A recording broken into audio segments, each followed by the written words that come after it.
मी doctor Jagdish ढेकणे, बालरोगतज्ञ आणि मी पिंपरी चिंचवड पुणे येथे मागील 40 वर्ष प्रॅक्टिस करतो आहे. बाळदमा हा आजार सामान्यप्रमाणे खूप मुलांमध्ये आढळतो, पण त्याचं निदान आणि त्याचा व्यवस्थित उपचार केला जात नाही. म्हणून बरेच मुलं वारंवार होणाऱ्या सर्दी खोकल्याने त्रस्त असतात. आता बाळदमा लहान मुलांमध्ये का होतो, तर त्यांची प्रतिकारशक्ती कमी असते. ते खेळताना व्हायरल इन्फेक्शन्स एकमेकांना होत राहतात आणि ही व्हायरल इन्फेक्शन्स बरेच वेळा खूप त्रासदायक ठरतात. म्हणजे काय की 10-10, 15-15 दिवस ती बरीच होत नाही.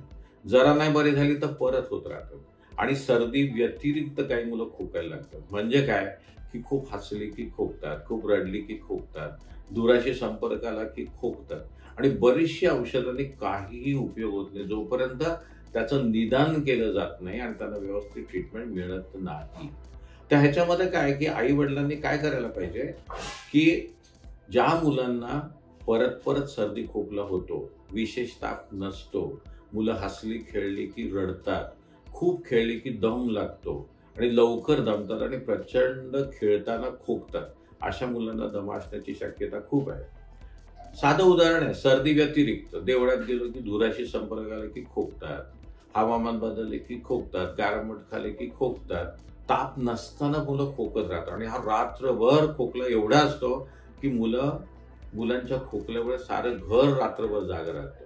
अशा मुलांमध्ये दमा असण्याची शक्यता खूप असते. बऱ्याच वेळा प्रचंड तपासण्या केल्या जातात, काहीही त्याच्यात सापडत नाही. पण जर तुम्ही बाळ दमा असण्याचं शक्यता जर लक्षात ठेवून त्याला जर 3-4 महिन्याची ट्रीटमेंट दिली तर मुलांना प्रचंड फायदा होतो आणि मग मुलांचा खोकला मात्र बराचसा आटोक्यात येतो. याच्यामध्ये सगळ्यात महत्वाचं काय आहे की आई वडिलांनी एकाच डॉक्टरांकडे व्यवस्थित ट्रीटमेंट घ्यायला पाहिजे. नंतर जे त्रास होतो त्याची नोंद व्यवस्थित ठेवली पाहिजे.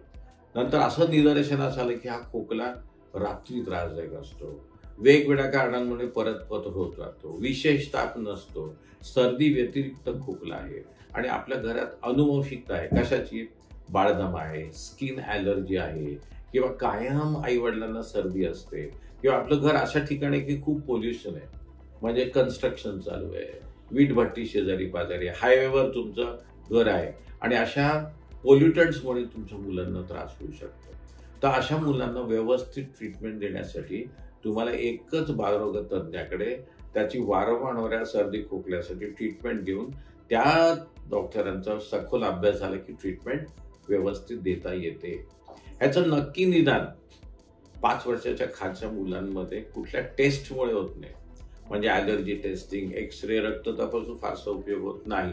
पण जेव्हा मुलं मोठी होतात तेव्हा त्यांचा 2-3 टेस्ट असतात. म्हणजे स्पायरोमेट्री, त्यांनी नक्की निदान होतं. एक पीक फ्लोमीटर, जेव्हा मुलं त्या मशीनमध्ये फुंकू शकतात.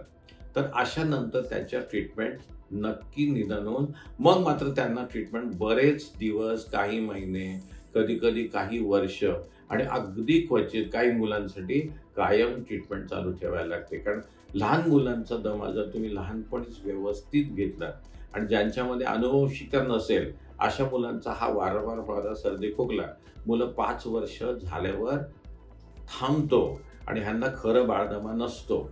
पण ज्या मुलांचा हा त्रास 5 वर्षांनंतर पण चालू राहतो त्यांचं नक्की निदान करण्यासाठी स्पायरोमेट्री नावाची एक टेस्ट असते, ज्याने तुम्हाला जवळजवळ 100% त्याचं निदान करता येतं. आणि ती नाही करता आलं तर एक पीक फ्लोमीटर नावाची अगदी सोपी गोष्ट तुम्ही वापरली तर तुमच्या डॉक्टरांच्या मदतीने तुम्हाला त्याचं निदान करता येईल.